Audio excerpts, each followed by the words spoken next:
Hello friend, question education में मैं आपका स्वागत करता हूँ। मैं सरताज एक बार फिर आपके मित्र दोस्तों। आज इस वीडियो में हम लोग केमिस्ट्री के बारे में बात करेंगे। दोस्तों इस वीडियो में हम लोग केमिस्ट्री के बारे में बात करेंगे।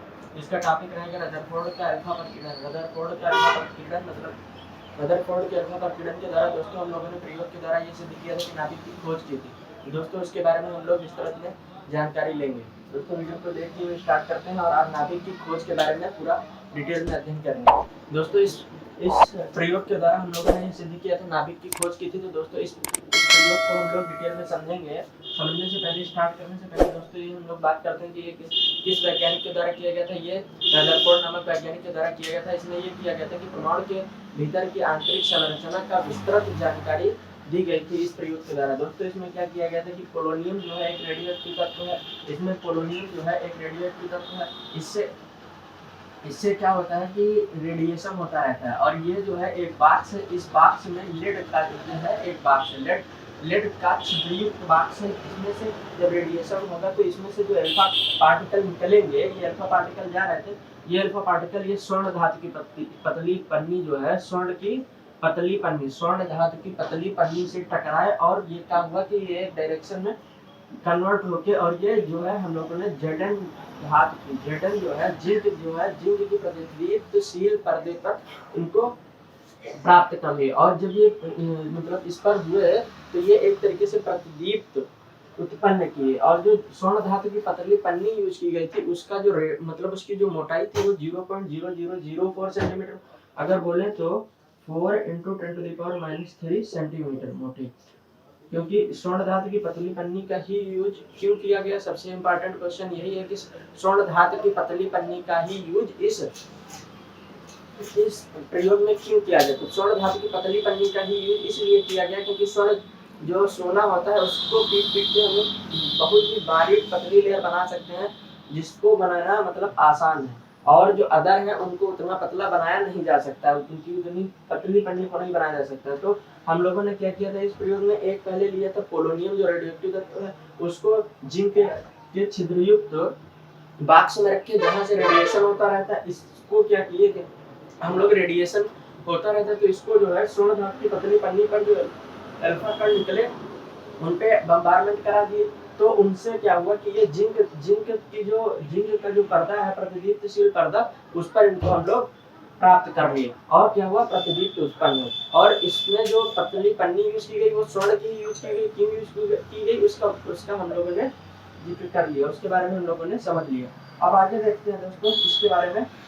दोस्तों इस फिगर के बारे में हम लोगों ने सब समझ लिया। फिगर में 1 2 3 4 चीजें याद करने वाली। पोलोनियम जो है एक रेडियोएक्टिव तत्व है, उसको जिंक मतलब उसको लेड के छिद्रयुक्त बॉक्स में रखे जहां से रेडिएशन होने लगा तो अल्फा पार्टिकल निकले और स्वर्ण धातु की पतली पन्नी पर अटैक किए। स्वर्ण धातु की पतली पन्नी पर अटैक कराया और उससे क्या हुआ कि प्रतिदीप्तशील पर्दे जिंक पर हमने क्या किया कि उसको प्राप्त कर लिया। और जिससे प्रतिदीप्त उत्पन्न और स्वर्ण धातु की पतली पन्नी का जो मोटाई था वो कितना था, 4 × 10⁻³ सेंटीमीटर।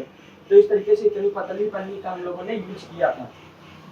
अब रदरफोर्ड साहब ने इस प्रयोग के आधार पर जो बातें बताई उनका हम लोग एक एक करके अध्ययन करेंगे कि उन्होंने कौन कौन सी बातें बताई नाभिक के बारे में, जिससे हम लोगों को नाभिक की खोज करना मतलब हम लोगों ने नाभिक की खोज कर ली थी। तो जिसमें सबसे पहला पॉइंट ये है कि परमाणु के अंदर अधिकांश स्थान रिक्त है। परमाणु के अंदर नंबर 1, परमाणु के अंदर अधिकांश भाग रिक्त है, मतलब रिक्त स्थान है। परमाणु के अंदर अधिकांश भाग में रिक्त स्थान है। तो दोस्तों इस तरीके से हमने देखा कि जो पहला पॉइंट है उसमें ये बताया रदरफोर्ड साहब ने कि परमाणु के अंदर अधिकांश भाग जो है वो रिक्त है। इसका हम लोग अब देखेंगे, अध्ययन करेंगे।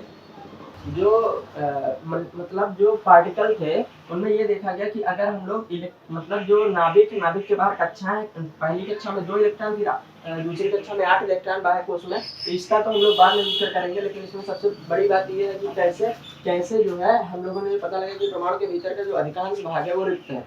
वो कैसे रिक्त है उसका हम लोगों ने कैसे प्रयोग किया था। तो इसमें ये हुआ था कि एक नाभिक के बाहर से अल्फा पार्टिकल का जो है बम्बारमेंट कराया तो उसमें क्या हुआ कि बहुत ही ज्यादा पार्टिकल जो थे वो सीधी रेखा में क्रॉस करके चले गए। इससे ये सिद्ध हुआ कि परमाणु के भीतर जो है वो रिक्त स्थान है और बहुत मतलब कुछ पार्टिकल जो है वो अपना कुछ एंगल पर डेविएट होकर निकल गए, कुछ पार्टिकल जो है अपने जो पथ था उससे कुछ एंगल पर डेविएट होकर निकल गए। जैसे कि ये वाला देखो यहाँ से आया और यहाँ पे डेविएट होकर निकल गया, और जो पहला वाला था वो यहाँ से आया और सीधा निकल गया। मतलब यहाँ पे कोई चीज मतलब नहीं है, ये यहाँ पर कुछ भी है नहीं, यहाँ पे मतलब ये खाली है तो इसलिए ये निकल गया, यहाँ पे भी ये खाली था निकल गया। कुछ पार्टिकल जो है अपने मतलब कुछ एंगल पर डेविएट होकर निकल गए, और कुछ पार्टिकल मतलब एक पार्टिकल मतलब लगभग बहुत ही कम, तो वो क्या हुआ कि अपनी डायरेक्शन में अपने जिस पथ पर गए थे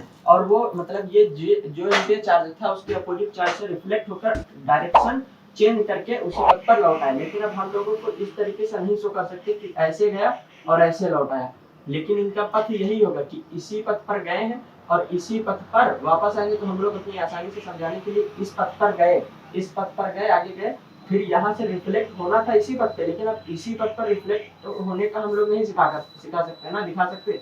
तो उसको थोड़ा सा डेविएट करके हम लोग ऐसे दिखा दी कि मतलब थोड़ा सा नीचे से, लेकिन होता ये नहीं है, थोड़ा सा नीचे से नहीं जाते उसी पथ पे हैं, लेकिन उस पथ को हम लोग अब एक ही पे अगर शो कर देंगे तो समझाने में परेशानी होगी। तो इस तरीके से हम लोगों ने देखा कि ब्रह्मांड के अंदर का भाग अधिकांश जो है वो रिक्त है, अधिकांश भाग रिक्त है। इसमें क्या हुआ कि जो अल्फा कण का बोmbardment करा है हम लोग नाभिक पे या परमाणु पे, तो क्या हुआ कि परमाणु में कुछ पार्टिकल जो थे वो सीधे निकल गए, मतलब रिक्त स्थान है। कुछ पार्टिकल जो थे कुछ एंगल पर डेविएट हो गए, कुछ पार्टिकल जो थे वो अपनी डायरेक्शन चेंज कर ली। अब अपनी डायरेक्शन जो चेंज की उसका तात्पर्य ये है कि परमाणु के अंदर जो है वो सघन धनावेशित भाग है, और कुछ पार्टिकल जो थे वो अपना एंगल डेविएट कर लिए। इसका मतलब इनके अपोजिट चार्ज भी है, कुछ न कुछ अपोजिट चार्ज भी है, और जो खाली रिक्त स्थान पर चले गए उनका मतलब ये हो गया कि मतलब अधिकांश भाग रिक्त स्थान है। तो इस तरीके से हमने ये देख लिया। अब अगले पॉइंट पर चलते हैं दोस्तों।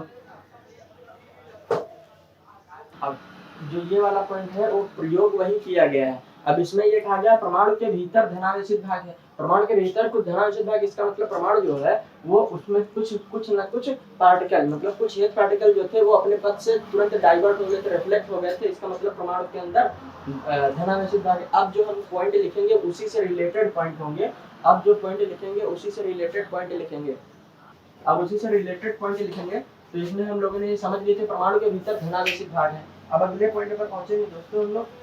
इसमें ये होगा कि अब परमाणु के इस केंद्रीय भाग को, क्योंकि परमाणु के अंदर हम लोगों ने देख लिया कि रिक्त स्थान है और धनावेशित भाग है, तो हम लोगों ने देख लिया परमाणु के अंदर इस भाग को जिसमें परमाणु का कुल धनावेश और लगभग समस्त द्रव्यमान संकेंद्रित होता है वो न्यूक्लियस कहलाता है। न्यूक्लियस कहलाता है मतलब हम लोग जिसकी बात कर रहे थे कि ये है क्या, तो वो क्या है जिसके अंदर टोटली द्रव्यमान संकेंद्रित है और टोटल जो है उसका क्या कह रहे हैं धनावेशित भाग है, तो वो क्या है एक तरीके से न्यूक्लियस या नाभिक कहला रहा है। अगले पॉइंट पर पहुंचेंगे दोस्तों। इसमें क्या परमाणु के मध्य में सघन धनावेशित भाग है। तो अब इसमें कहा है कि कुछ पार्टिकल जो है वो 90 डिग्री से ज्यादा एंगल पर डेविएट हो गए, विक्षेपित हो गए। कुछ पार्टिकल ज्यादा एंगल पर डेविएट हो गए तो वो जो है क्या कह रहे हैं कि मतलब परमाणु के अंदर जो है सघन भाग होने के कारण, ठोस भाग होने के कारण डेविएट हो गए। तो इसीलिए हम लोग इस तरीके से 3 पॉइंट से मतलब 3 पॉइंट जो है उससे रिलेट कर लिए। एक था जो सीधे निकल गया तो वो रिक्त स्थान था परमाणु के भीतर, और जो दूसरा था परमाणु के भीतर धनावेशित भाग होने के कारण वो डायरेक्ट अपने पथ पर डेविएट होकर निकल गया, मतलब रिफ्लेक्ट हो गया। और तीसरा था कि परमाणु के मध्य में सघन धनावेशित भाग होने के कारण वो कुछ एंगल पर 90 डिग्री से ज्यादा एंगल पर डेविएट होकर निकल गया। तो दोस्तों आज के वीडियो में हम लोग इतना रखेंगे। रदरफोर्ड के अल्फा प्रकीर्णन से रिलेटेड जो चीज थी, जो कॉन्सेप्ट था उसको हम लोगों ने देख लिया, और नाभिक की खोज के बारे में डिटेल में हम लोगों ने देख लिया, क्यों स्वर्ण पत्र की मतलब पतली पन्नी का यूज किया जाता है।